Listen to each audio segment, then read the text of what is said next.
여러분 안녕하십니까? 4월 28일 사사건건입니다. 자, 오늘은 새로운 얼굴과 함께하겠습니다.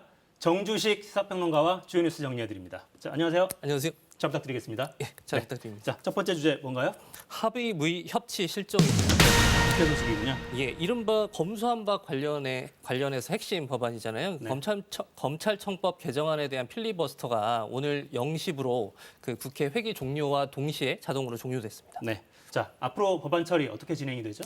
필리버스터가 종료가 되면 국회법상 자동으로 다음 회기에서 표결이 이루어지게 되는데요. 이에 따라서 민주당은 오는 30일 새로 그 회기를 열어서 여기서 검찰청법 개정안을 표결 통과시키고 그리고 검수완박의 또 다른 법안이죠. 그 형사소송법 개정안을 이날 상정을 한다는 계획이고 이 법안에 대해서는 오늘 5월 3일 날 표결을 해서 통과를 시키고 같은 날 그 국무회의에서 공표를 하겠다.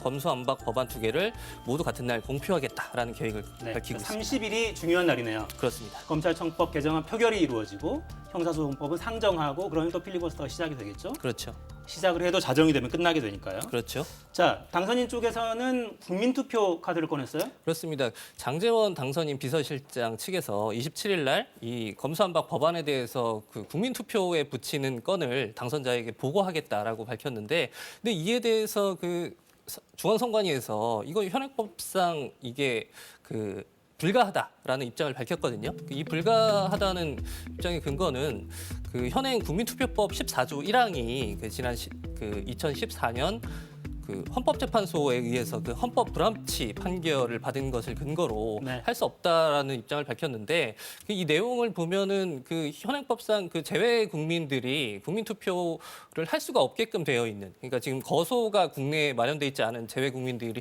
투표를 할 수 없다는 부분을 문제 삼아서 불합치 판결을 내린 거거든요. 근데 이에 대해서 장제원 비서실장 측은 이거는 민주당 쪽에서 그러면 그 법안을 보완하는 입법을 하면 되지 않냐라고 주장을 하고 있는 상황입니다. 네.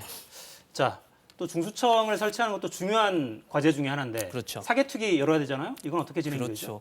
그렇죠. 애초에 그 박병석 국회의장 중재안에 보면 당시 민주당이 당초에 주장했던 그 검수완박 법안 안에 그 중수청 설치에 관한 어떤 부가 의견을 넣자 이런 주장이 있었는데 그에 대해서 그 국민의힘 측에서는 사법개혁특별위원회를 따로 열어서 여기서 별도로 논의하자는 입장이었잖아요. 근데 이번에 그 법사위에서 그 법안을 민주당이 단독 통과를 시키면서 국민의힘의 입장이 좀 달라졌어요. 권성동 그 국민의힘 원내대표가 이거는 안 되는 것이다 이렇게 강하게 입장을 밝히면서 사개특위에 협조할 수 없다. 이거는 파기된 것이다 이렇게 입장을 밝힘으로써 이 사개특위가 구성이 안 된다면 이 중수청 설치 법안 역시 민주당의 어떤 강행 처리가 있을 수도 있다고 지금 예상이 되고 있는 상황입니다. 네. 자, 관련해서 여야 입장은 잠시 후에 여의도 사사건건 코너에서 자세히 들어보겠습니다. 자, 다음 소식 뭔가요? 추경 통과 즉시 지급입니다. 네. 안철수 위원장 얼굴이 나와 있군요. 그렇습니다. 대통령직 인수위원회가 코로나 방역 조치로 피해를 본 소상공인들에 대한 손실 보상안을 오늘 발표했는데요.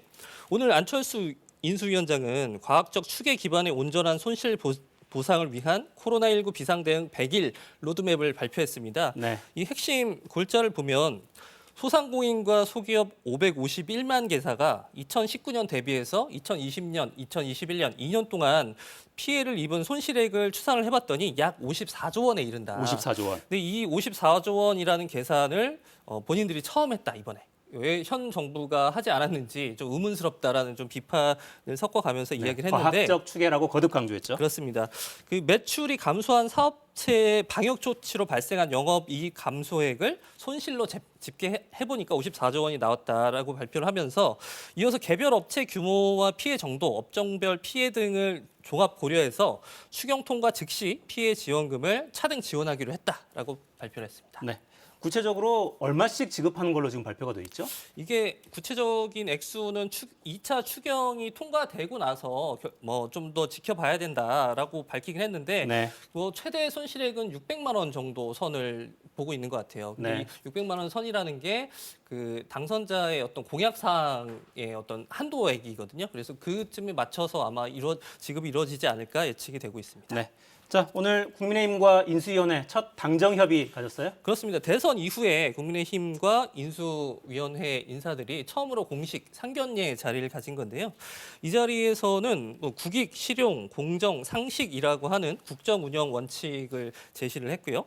또 인수위는 그 다음 주에 차기 정부가 지향하는 110개 국정 과제와 520개 실천 과제를 발표한다. 뭐 이런 그 입장을 정리를 했습니다. 네, 자, 첫 당정협의도 가졌습니다. 이제 여당이 되니까요. 자, 다음 주제 뭡니까?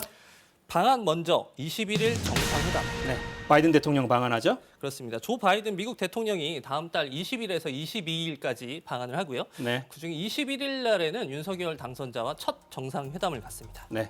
자, 집무실이 완성되기 전일 텐데 정상회담은 어떻게 가지게 돼요? 그렇습니다. 이 집무실이 아직 이 당선 후에 윤 당선인은 저 국방부 청사 5층에 마련된 임시 집무실에서 근무를 하게 되는데요. 네. 아무래도 임시 집무실이 뭐 공간이 협소하다 보니까 국방부 청사에서 이 회담을 치르는 것은 좀 곤란하다. 그런데 그 윤석열 그 당선인 측근 관계자 발언에 따르면 용산에서 멀지 않은 곳에서 회담이 이루어질 것이다. 이렇게 그 발언이 나왔었는데요. 그런 것들을 고려해 보면 그 용산 인근에 국립중앙박물관이나 저 국방 컨벤션 센터 등이 좀 활용할 수 있는 장소로 지금 거론이 되고 있는 상태고요. 네. 국립중앙박물관 같은 경우에는 2010년에 그 G20 정상회담 당시에 만찬 장소로 활용됐던 공간이고 그 국방 컨벤션 센터 같은 경우도 대규모 연회가 가능한 공간이다 보니까 같이 검토가 진행이 되고 있습니다. 자, 네, 주요 의제 어떤 게 좀 다뤄질까요? 아무래도 의제는 그 당선인이 후보 시절부터 계속 강조해 왔던 그 어떤 포괄적 안보 동맹으로서의 그 한미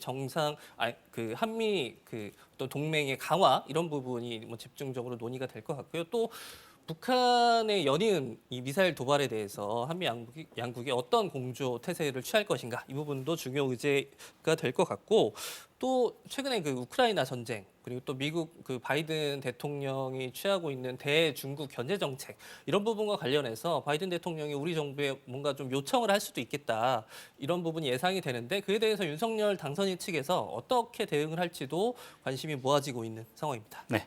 자, 마지막 주제 뭔가요? 징역 35년형 확정. 네, 정미 사건이죠.